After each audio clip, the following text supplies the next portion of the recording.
Enggak,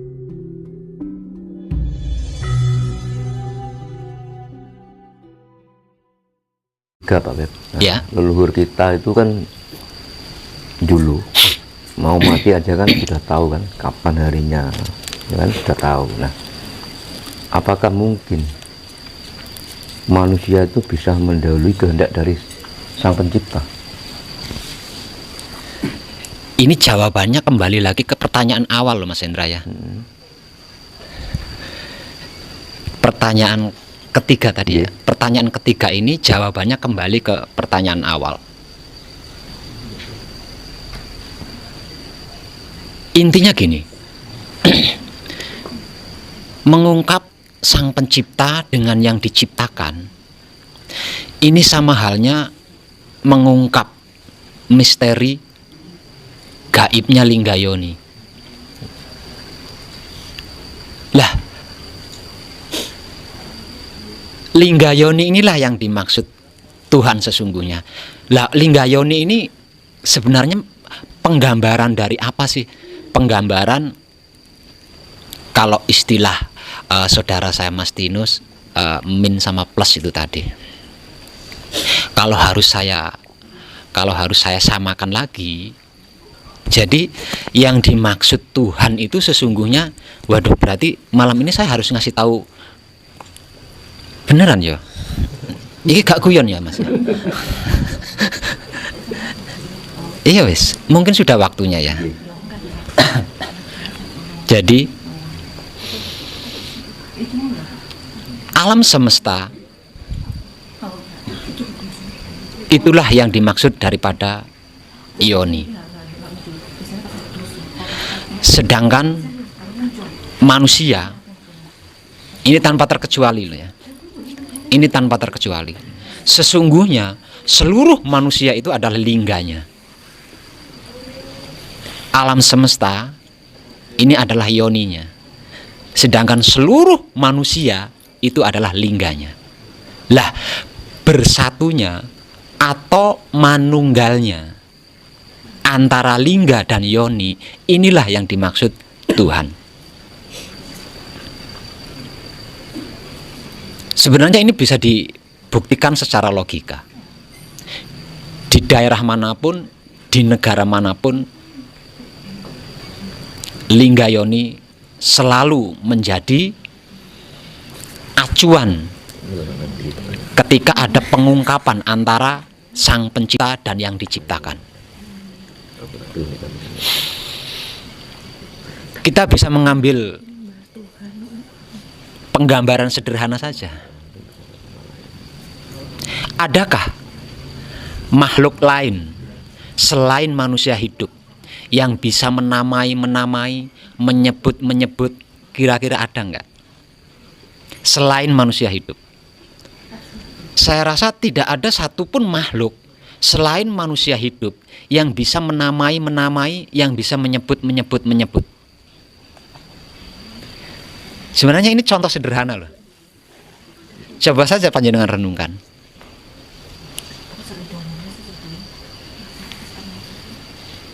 Nah, dari contoh yang sederhana ini, seharusnya kita bisa mengambil kesimpulan bahwasanya siapa diri kita sebenarnya.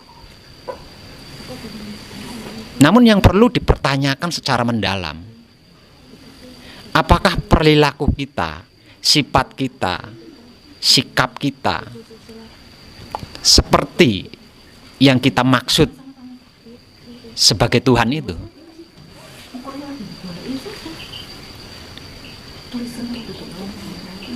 Endingnya ada di kehidupan. Endingnya ada di kehidupan. Sedangkan klimaknya ada di kasunyatan.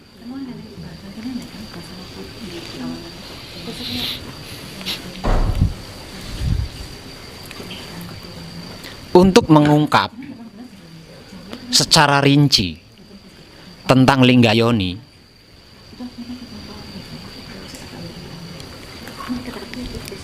saya butuh waktu yang sangat khusus. Tidak bisa melalui publik. Ya.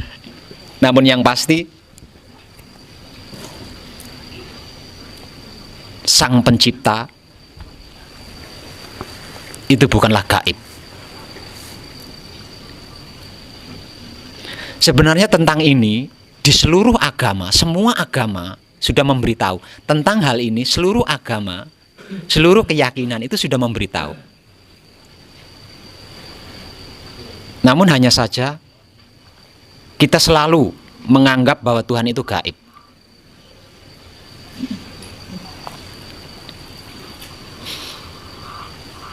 Kita tidak pernah mau menerima bahwa sesungguhnya Tuhan itu tidak gaib. Andai saja setiap manusia mau mengatakan bahwa Tuhan itu nyata, Tuhan itu tidak gaib, sesungguhnya manusia sangat mudah untuk mengerti, memahami, dan mengetahui apa dan bagaimana itu yang dimaksud Tuhan.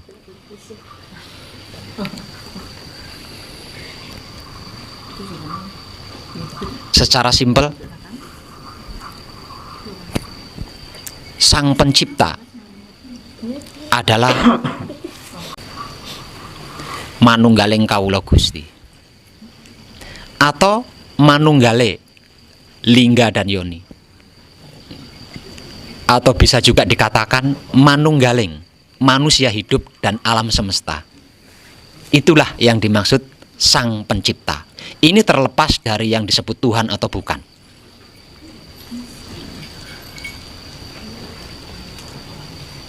Kalau kita berbicara Tuhan, kita tidak bisa berbicara alam semesta. Tapi kalau kita berbicara alam semesta, kita bisa berbicara Tuhan.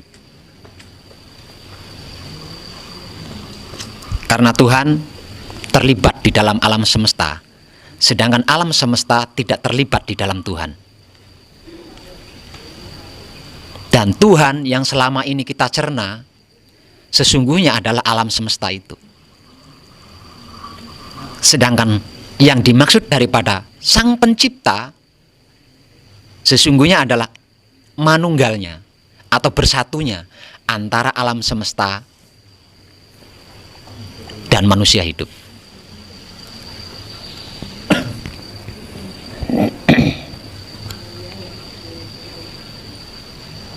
Itu jawaban dari saya, Mas Hendra. Tapi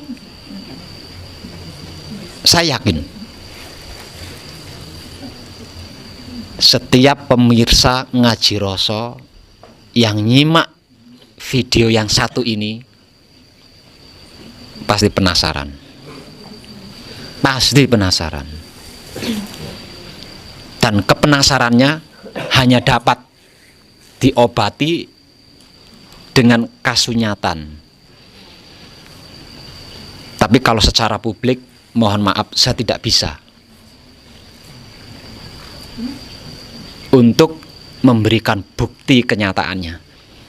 Tapi kalau tidak secara publik dan bersedia berkunjung ke pesanggeran saya akan memberikan bukti kasunyatannya dari apa yang sudah saya jelaskan tadi terkait Tuhan atau Sang Pencipta dan yang diciptakan. Nah, dengan jawaban saya atas pertanyaan Mas Hendra tadi, monggo silahkan jenengan merenung diri masing-masing.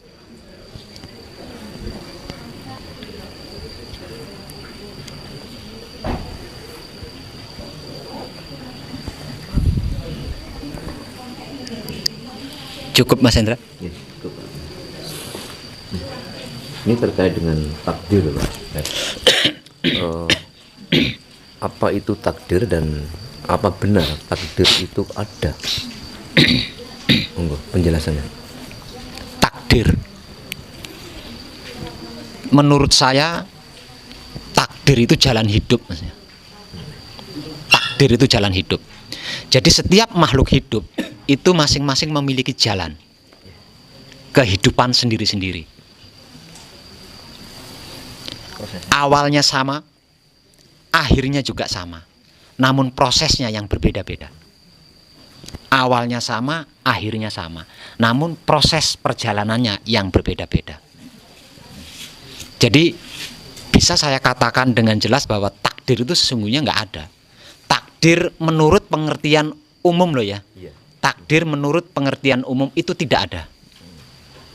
Karena takdir yang dimaksud sesungguhnya adalah perjalanan. Misal contoh, perjalanan hidup saya seperti ini. Itulah yang dimaksud takdir. Perjalanan hidup panjenengan seperti itu, itulah yang dimaksud takdir. Jadi takdir itu bukan berarti saya ditakdirkan miskin untuk tidak menjadi kaya, atau saya ditakdirkan kaya untuk tidak menjadi miskin. Bukan seperti itu arti maksud daripada takdir. Takdir adalah proses perjalanan. Intinya takdir itu yang bisa merubah itu manusia sendiri, apakah Tuhan? Ya sudah tentu manusia itu sendiri, Mas Hendra. Semisal contoh, panjenengan berjalan mendaki gunung. Tentang perjalanan panjenengan mendaki gunung, enak atau tidak enak, capek atau tidak capek, itu kan bergantung dari cara panjenengan mendaki gunung.